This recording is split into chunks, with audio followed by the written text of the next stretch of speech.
Hello friends, मेरे digital classes में आप लोग का बहुत बहुत फिर से नए सेशन में स्वागत करता हूँ। तो हम छत्तीसगढ़ के पंचायती राज यहाँ पे स्टार्ट की हैं। तो 40 क्वेश्चन कंप्लीट करा चुका था मैं। पिछले क्लासेस अगर नहीं देखें तो आपको जाके यहाँ पे देख सकते हैं।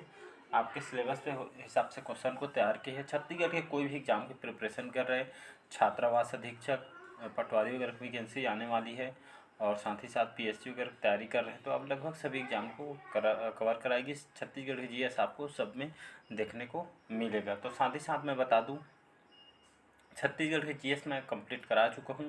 तो ये आपके जितने भी क्वेश्चन तैयार किए एमसीक्यू फॉर्म में, इसको रिवीजन फॉर्म में इसको तैयार किया गया। तो चलिए सेशन को स्टार्ट करते हैं। पहले बार आए हैं तो चैनल को सब्सक्राइब करके रख लीजिएगा ताकि नोटिफिकेशन आप तक पहुंच पाए। तो छत्तीसगढ़ पंचायती राज जो अधिनियम 1993 1993 के तहत जनपद पंचायत के अधीनस्थ क्षेत्र में सरपंचों को 1 वर्ष की अवधि के लिए चक्रानुक्रम से, जैसा कि निर्धारित प्राधिकारी लाट निकाल कर निर्धारित कर सकते हैं। तो ये आपका कितना निर्धारित कर सकते हैं, तो आधे 1/4 भाग 1/5 या 1/10, तो ये आपके 1/5 या आपके निर्धारित के इसको लाट निकाल कर निर्धारित कर सकते हैं। तो इसका आपका 1/5 करेक्ट आंसर हो जाएगा।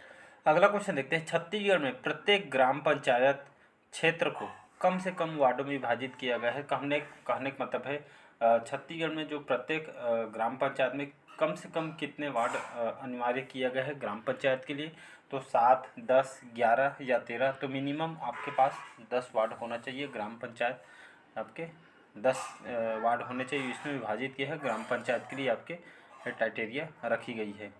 नेक्स्ट क्वेश्चन, अगला क्वेश्चन देखते हैं। निम्नलिखित किन राज्यों को ग्राम पंचायतों को महिलाओं को 50% यहाँ पे आरक्षण दिया है? ये आपके महिलाओं के लिए बोला गया है।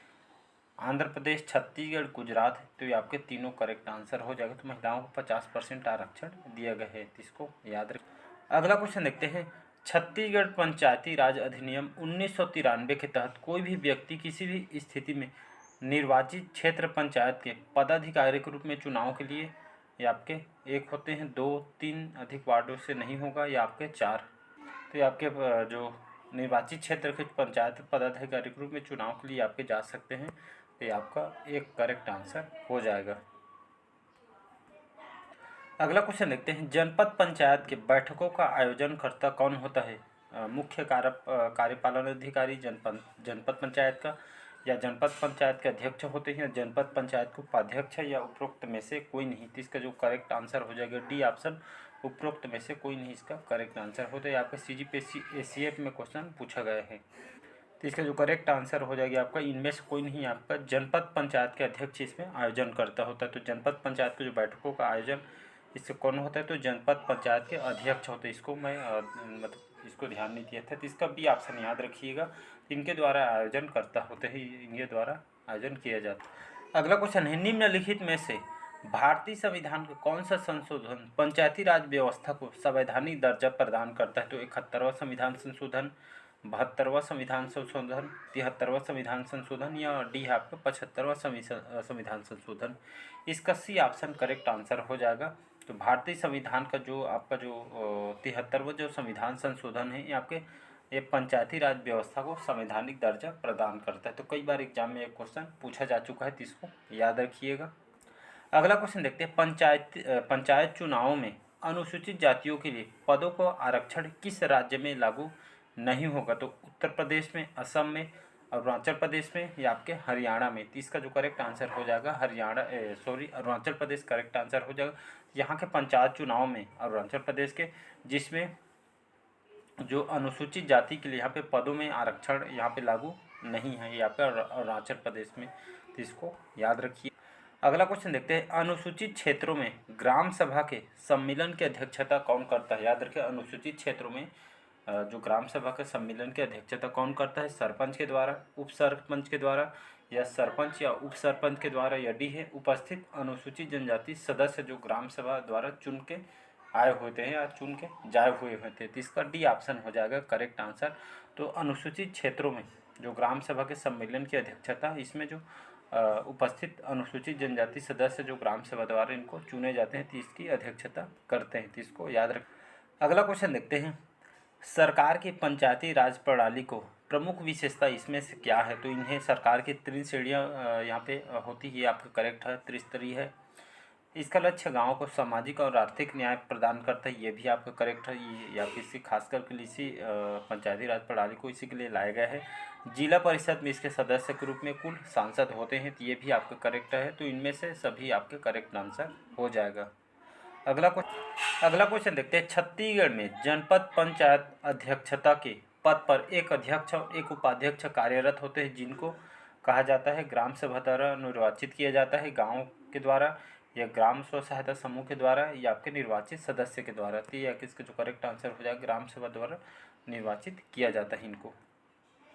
अगला क्वेश्चन देखते हैं। छत्तीसगढ़ राज्य में संसदीय और विधानसभा निर्वाचन क्षेत्रों में चुनाव के लिए निर्वाचित अधिकारी या रिटर्निंग ऑफिसर कौन होता है? तो राज्य के जो गवर्नर होते हैं, राज्यपाल, या उच्च न्यायालय के मुख्य न्यायाधीश, चीफ जस्टिस, या जिला जो कलेक्टर होते हैं वो, या आपके पुलिस अधीक्षक। तो इसका जो करेक्ट आंसर हो जाएगा सी ऑप्शन करेक्ट आंसर हो जाएगा आपका। जिला के जो कलेक्टर होते हैं इनके द्वारा इस अधिकारी रिटर्निंग ऑफिसर होते हैं। तो छत्तीसगढ़ राज्य में जो संसदीय जो विधानसभा निर्वाचन क्षेत्र में चुनाव के लिए जो निर्वाचन अधिकारी जो नियुक्त किए जाते हैं रिटर्निंग ऑफिसर के रूप में, तो जिला के कलेक्टर को इसमें मतलब इनको नियुक्त की जाती है। तो इसको याद रखें।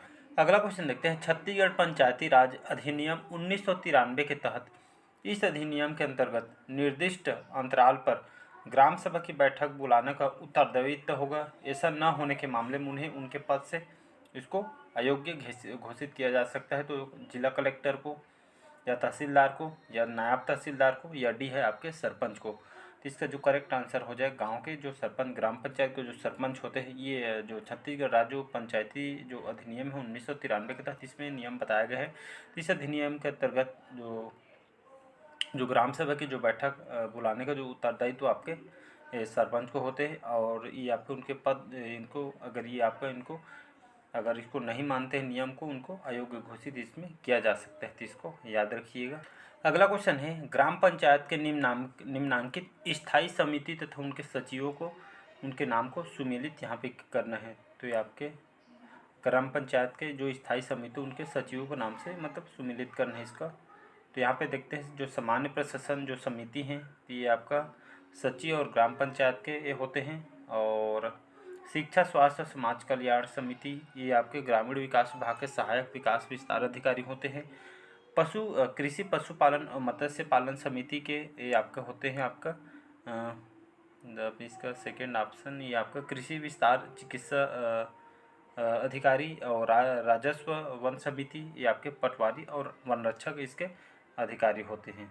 तो इसका जो करेक्ट आंसर हो जाएगा आपका 4, 3, 2 फिर आपका 1, ये आपका लाइन से जम जाएगा।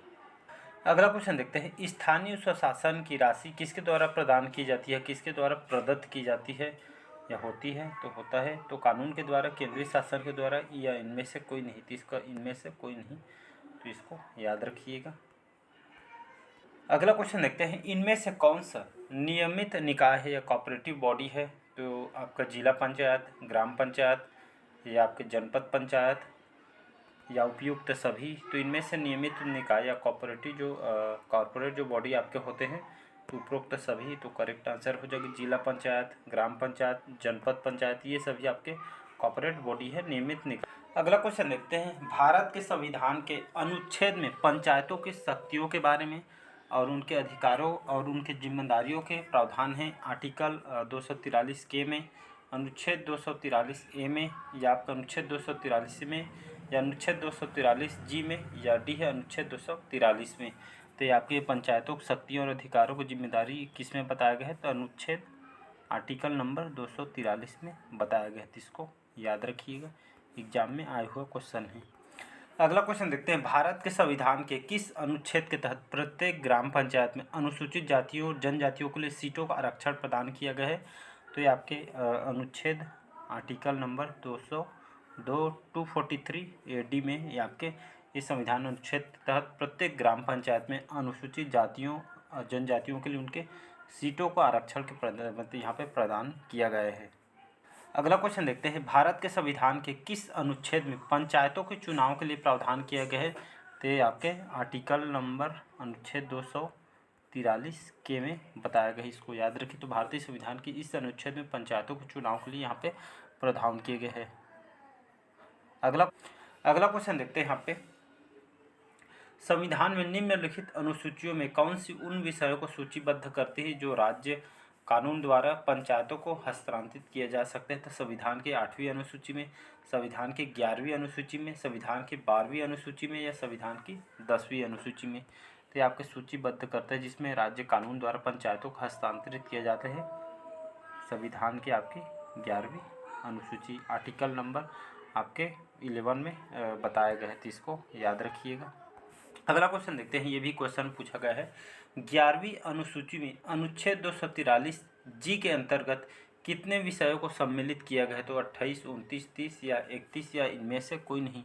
तो 11वीं जो आर्टिकल जो अनुच्छेद 11 है 243 जी के अंतर्गत लगभग 29 विषयों को यहाँ पे शामिल किया गया है, तो इसको याद रखिएगा। अगला क्वेश्चन देखते हैं, छत्तीसगढ़ में अनुसूचित क्षेत्रों में ग्राम सभा की जो बैठक की अध्यक्षता कौन करता है? तो सरपंच के द्वारा, उप सरपंच या ग्राम सभा द्वारा तत्मय निर्वाचित व्यक्ति या ग्राम सचिव या सर्वाधिक वरिष्ठ नागरिक? इसका करेक्ट आंसर हो जाएगा, ये आपका सी ऑप्शन करेक्ट आंसर हो जाएगा। तो जितने भी छत्तीसगढ़ में जो अनुसूचित क्षेत्र है वहाँ के जो ग्राम सभा की जो बैठक की जो अध्यक्षता है ग्राम सभा द्वारा तत्मय ग्राम सभा द्वारा तत्पद और निर्वाचित जो व्यक्ति होते हैं, जो चुन के ग्राम सभा के द्वारा जो चुनते हैं व्यक्ति, वही इनकी अध्यक्षता करता है, तो इसको याद रखिएगा, अनुसूचित क्षेत्रों में बोला गया है। अगला क्वेश्चन देखते हैं, अनुसूचित क्षेत्रों में ग्राम सभा के सम्मेलन के अध्यक्षता कौन करता है? तो उपस्थित अनुसूचित जनजाति द्वारा सदस्य जो ग्राम सभा द्वारा चुना जाता है, तो इसका सी आपका डी ऑप्शन करेक्ट आंसर हो जाएगा। अगला क्वेश्चन देखते हैं, अनुसूचित क्षेत्रों में जिला पंचायत की शक्तियों के विषय में क्या यहाँ पे कौन सा यहाँ पे सही है? लघु जल आयुसों की योजना बनाना, समस्त सामाजिक सेक्टरों पर नियंत्रण रखना, जनजाति उपयोजना पर नियंत्रण रखना या राज्य सरकार द्वारा प्रदत्त कार्य या उपयुक्त सभी? इसका सभी ये ऑप्शन हो जाएगा, उपयुक्त सभी करेक्ट आंसर। तो खास करके लिए अनुसूचित क्षेत्र में जिला पंचायत की शक्तियों के बारे में आपके जो सभी कथन है आपके करेक्ट है। नेक्स्ट क्वेश्चन देखते हैं, किसी प्रावधान के अंतर्गत राज्यपाल पंचायतों की वित्तीय स्थिति का पुनरावलोकन के लिए राज्य वित्त आयोग का गठन करता है? राज्यपाल की जो की शक्तियों द्वारा या विधानसभा में पारित कानून के द्वारा या भारत के संविधान के अनुच्छेद 243 आई के अंतर्गत या राज्यपाल के पारित प्रस्ताव द्वारा, इनमें से कोई नहीं। तो इसका जो करेक्ट आंसर हो जाएगा, तो भारतीय संविधान अनुच्छेद 243 आई के अंतर्गत इसमें यहाँ पे इसके अंतर्गत राज्यपाल पंचायतों की वित्तीय स्थिति का पुनरावलोकन करके राज्य वित्त आयोग का गठन करता है। तो आपका 243 आई में भारतीय संविधान के अनुच्छेद में, तो 243 आई याद रखिए। अगला क्वेश्चन देखते हैं, जिन पंचायतों में अनुसूचित जनजाति की कुल जनसंख्या आधे से कम है वहाँ अन्य पिछड़े वर्ग के लिए कितने प्रतिशत का आरक्षण का प्रावधान किया है? 40%, 25%, 35%, 50% या 30%? तो इसका लगभग 25% करेक्ट आंसर हो जाएगा। तो याद रखिए इतना आरक्षण प्रदान किया गया है। अगला क्वेश्चन देखते हैं, निम्नलिखित करों में से कौन सा कर ग्राम पंचायतें यहाँ पे नहीं लगा सकती है? गृह कर को, तीर्थयात्री कर को, वाहन कर को या प्रवेश कर को? तो इसका करेक्ट आंसर हो जाएगा, ये एग्जाम में क्वेश्चन पूछा जा चुका है पीएससी में, तो प्रवेश कर को ग्राम पंचायतें यहाँ पे नहीं लगा सकती है। अगला क्वेश्चन देखते हैं, किसके द्वारा पंचायतों के लेखा और अंकेक्षण का रख रखाव किया जाता है या किया जाता है? संसद द्वारा बनाए गए कानून के द्वारा, राज्य विधायिका द्वारा बनाए गए कानून के द्वारा या राज्य के वित्त आयोग के द्वारा या नियंत्रण और महालेखा परीक्षक के द्वारा? इसका बी ऑप्शन करेक्ट आंसर हो जाएगा। तो इनके द्वारा पंचायतों को लेखा और अंकेक्षण का रख रखाव किया जाता है राज्य विधायिका द्वारा बनाए गए कानून के द्वारा। तो इसका आपका बी ऑप्शन करेक्ट आंसर हो जाएगा। अगला क्वेश्चन देखते हैं, निम्नलिखित कौन सी छत्तीसगढ़ की पंचायती प्रणाली के 3 स्तरों में से एक नहीं है? तो राज्य पंचायत, जनपद पंचायत, जिला पंचायत, ग्राम पंचायत। तो इसका जो करेक्ट आंसर हो जाएगा आपका स्टेट पंचायत, राज्य पंचायत, ये आपका 3 स्तरों में इसको मतलब शामिल नहीं किए, आपके त्रिस्तरीय पंचायती राज के अंतर्गत नहीं आता है। तो इसका ये ऑप्शन करेक्ट आंसर हो जाएगा। बाकी जनपद पंचायत, जिला पंचायत, ग्राम पंचायत, ये आपके छत्तीसगढ़ के पंचायती मतलब त्रिस्तरीय पंचायती राज है छत्तीसगढ़, सभी जानते हैं, मतलब पूरे तो ये आपके छत्तीसगढ़ पंचायती प्रणाली के 3 स्तरों में ये तीनों शामिल है, बाकी जो ए है इसको शामिल नहीं किया गया है। तो चलिए आज का सेशन कैसे लगा कमेंट करके ज़रूर बताइएगा। बहुत इंपॉर्टेंट क्वेश्चन है, इसको रिवाइज भी कीजिएगा। तो अच्छा लगे चैनल को लाइक शेयर सब्सक्राइब कीजिएगा। Thank you.